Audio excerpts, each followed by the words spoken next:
এদিকে attorney general Mohammad Asaduzzaman বলেছেন, অসৎ ও রাজনৈতিক উদ্দেশ্যে তত্ত্বাবধায়ক সরকার বাতিলের রায় দেয়া হয়েছিল, তাই পূর্ণ বিবেচনা করে সেই রায় বাতিল করেছে আপিল বিভাগ। পঞ্চদশ সংশোধনী নিয়ে চলমান আপিল তত্ত্বাবধায়ক সরকারকে বাধাগ্রস্ত করবে না বলেও ব্রিফিংয়ে জানান তিনি। আশা প্রকাশ করেন, এই রায়ের মাধ্যমে বাংলাদেশ গণতন্ত্রের মহাসড়কে এগিয়ে যাবে। The law is always prospective unless it is given retrospective effect. Judgment is always retrospective unless it is given prospective effect. ওনারা এটাকে prospective effect দিয়েছেন, অর্থাৎ আগামী সংসদ ডিজলভ হওয়ার পর থেকে এই রায় কার্যকর হবে।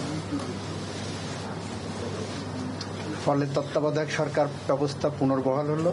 বাংলাদেশের মানুষ আগামী দিনে নিজের ভোট নিজে দিতে পারবেন। দিনের ভোট রাতে হবে না, মৃত মানুষ এসে ভোট দিয়ে যাবেন না।